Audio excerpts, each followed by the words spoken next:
Joining us now, Mark Peake. He is the Republican candidate for state Senate in the 22nd Senate District. That's the district vacated by Tom Garrett, who is going to Washington. By the way, is getting sworn in January 3rd. Of course, I'm going to be there. Wouldn't miss that for the world. Scott Taylor also getting sworn in that day, but that means there's an opening. So Mark Peake is the Republican candidate to replace Tom Garrett. He defeated Ken Peterson in a convention a few weeks ago. This election held on January 10th. Like, who has an election on January 10th? Like, is anybody even paying attention to this? That's the problem. Now, here's the deal. He's in a tough race because there's also an independent in that race who says he's the true conservative. Republicans splitting their vote perhaps could be the opening for Saslaw and their Democratic candidate who is trying to win that, the former sheriff of Fluvanna County. I just look out for these sheriffs because they always have a bunch of people that come out for them. Joining us now, Mark Peake. Mark, good to have you with us. Thank you, John. Good morning. How are you doing?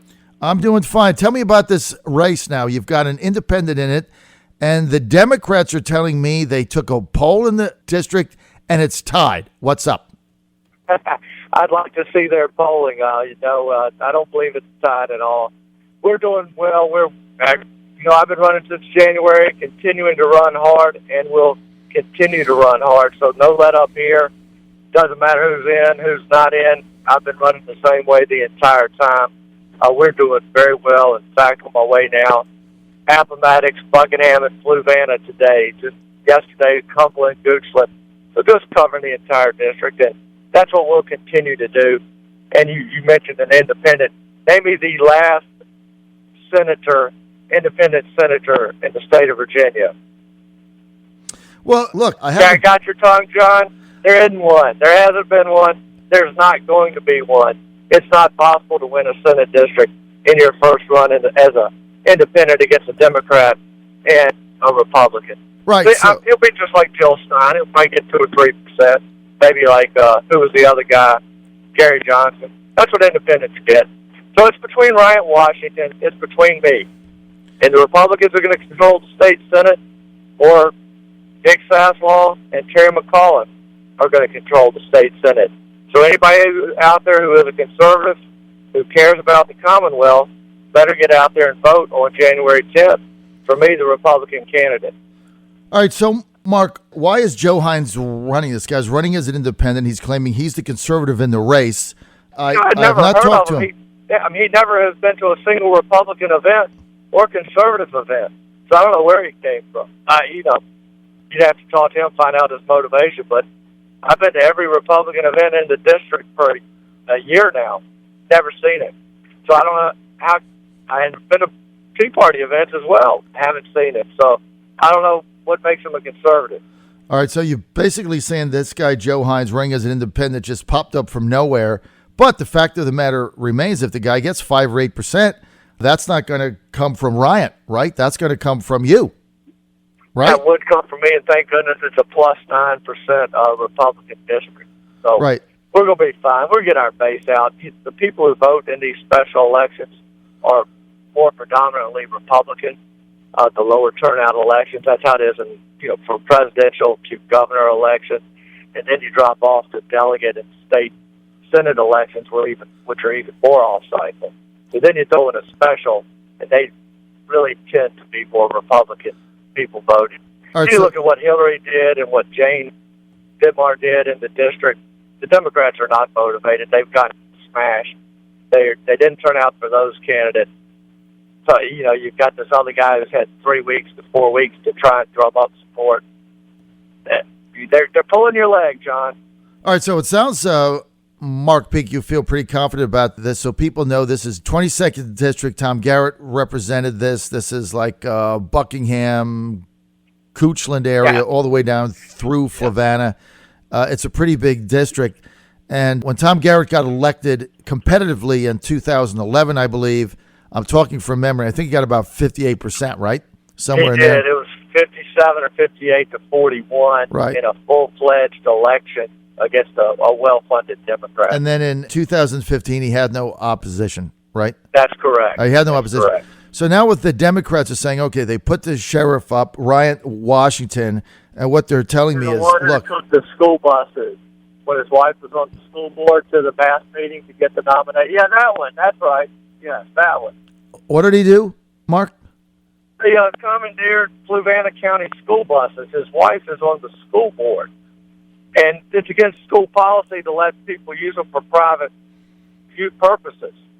And they ordered the superintendent. Superintendent went along, and they took the Fluvanna County school buses to the mass meeting to take his supporters where he got the nomination. That's been a big brouhaha there. Somebody asked for his wife's resignation for doing that at the most recent school board. So they're your typical McAuliffe, Clinton, trying to use their power any way they can to maintain their power, to gain power. That's something we can't let happen. All right, well, that has to be resolved within the Democratic caucus in District 22. That doesn't have anything to do with the special on January 10th. That's a Fluvanna County issue of misuse of Fluvanna County property. Yeah, but maybe they made a deal and they paid for this school buses. That's the whole problem. The school policy is that you don't allow them to be used for private purposes. Well, look, but his wife was chairman of the school board, and she ordered that they did. That's an issue in Fluvanna. That just shows what we're up against, that they're willing to do these kind of things, just like McAuliffe is, just like the Clintons were. Look, Mark, I don't think, in all due respect, I don't think your election is going to turn on how this guy got the Democratic nomination. But let's go to the issues, all right? Ryan Washington was the sheriff. He's got a record, obviously. Why are you a better choice in that district than Ryan Washington? Oh, he's got a record as a liberal Democrat who's now in full cahoots with Terry McAuliffe to follow Terry McAuliffe's policies. Terry was just announced something where he wanted to restrict the guns. I'm sure his hand-picked opponent will support him on that. Terry McAuliffe just again announced he wants to do something with Medicaid expansion.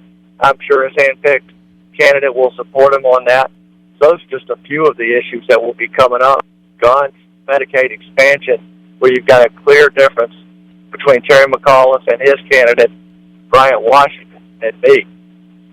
All right, well, the other thing, Mark, the Democrats are telling me, and just you can help flush this out, is that, look, this is very different, that their base is very motivated because of the Trump victory. They're all going to turn out, and they're telling me this is going to be an upset. They're going to pour a lot of money in it, and they're going to win this seat because they've got a more motivated base.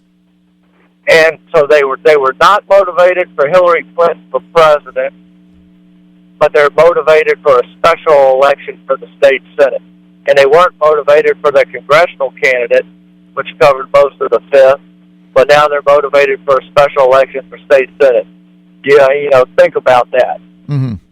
And it's just, they're trying to make the best of it they can. But if they weren't motivated for president and they weren't motivated for Congress, I doubt they're going to be motivated in the span of a month for a special election for state Senate. Mark, but we're motivated. We've been working the entire time. Well, I know you've been working for that seat for some time, ever since basically Tom Garrett made his announcement to run for Congress. You had the vision to think he was going to win, and so you've been working it hard. But let's get he won it bigly, and those people are motivated, and they sure don't want to see Tom Garrett's seat and his legacy go to McAuliffe's Democrat. All right, so Mark, they're still plenty motivated, I promise you. Mark Peake, Republican candidate, special election, State Senate, District 22. This is going to be held on January 10th. There's 3 candidates in the race. Republican Mark Peake, the Democratic nominee, former sheriff of Fluvanna County, Ryan Washington, and independent Joe Hines, who has come from nowhere. Nobody seems to have heard of the guy. I have reached out to him. Now, let's get to the Senate district. Give us the numbers. Did Trump carry the district, and by what was the percentage? Trump carried the district. I do not know the percentages, but the best one to look at is Tom Garrett, Jane Ditmar, which the 5th, covers a large percentage of this, and he won it by a large margin. I don't have the numbers with me. But you go back, the 22nd is just always been carried by the Republican candidate. I think you go back to the governor's race, and Herring and Openchain were the closest of those three that statewide, and Openchain won it by 10 or 12 points. It's a good, solid Republican district. All right, so it's a Republican district that you should win. One of the things the Democrats told me last night is, look, the last thing we need in Richmond is another lawyer. That's what your profession is. Mark, how do you respond to that? Who said that? The Democrats. Oh, yeah. We make laws in Richmond. That's what the General Assembly does, is make laws.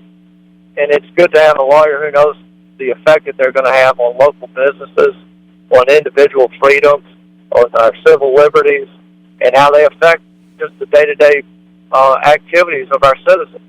That's why you need a few lawyers making the laws, John. We've heard that argument before, and it doesn't work. All right, 2 of my 5 affiliates cover your district. If I were to organize a debate, would you be interested in participating in that, Mark? Oh, certainly. You let me know. Make sure we've got the date. There are a couple of them coming up. I know we have one in Farmville in January. But, yeah, you let me know. I'm happy to participate and talk at any time, John. All right. Well, if we do have it in Farmville, I'm not staying at the Super 8 Hotel, which I stayed at. All right, Mark, final word. How do you get your people out to it? Because if you lose, the power in the state Senate shifts back to Saslaw. It shifts Saslaw and McAuliffe. It will kill all the good initiatives the Republicans have been fighting for. You'll see more gun grabbing. You'll see attempts at Medicaid expansion. No telling what else they will try. The people who are motivated for Tom to beat James and send him to Congress. The people who are motivated to see Trump go to Washington and drain the swamp. They know about this special election. They know it's on January 10th. They know they have to get out and vote, or the state takes a dramatic turn to the left. And these people didn't work as hard as they did to try to get Trump the presidency, to get Hillary Clinton and Terry McAuliffe out of Washington, D.C., to then just have Richmond back to Terry McAuliffe. And that's why people will be showing up to vote. They know about it, and we're notifying our supporters. We'll be doing radio, all kinds of activities, plus just covering the district like I've been doing for a year, to let them know to get out and vote on January 10th, that the Senate hangs in the balance between the Democrats, or me, and the Republicans. All right, look, I don't think there's any doubt, Mark, you've worked the district very, very hard. I know that for a fact. I've talked to a lot of people at the Advance who told me that you are the favorite going in. It is a Republican district. This is your race to win, and I would put you as the heavy favorite. But, these specials, you never know who turns out. You never know what happens. So who knows? And as long as the Democrats think they can win and they put money in the race, you know what? Who knows? Anything can happen, right? Mark Peake, thanks for being with us. You're on the John Fredericks Radio Network. Good to have you with us. And we will be right back.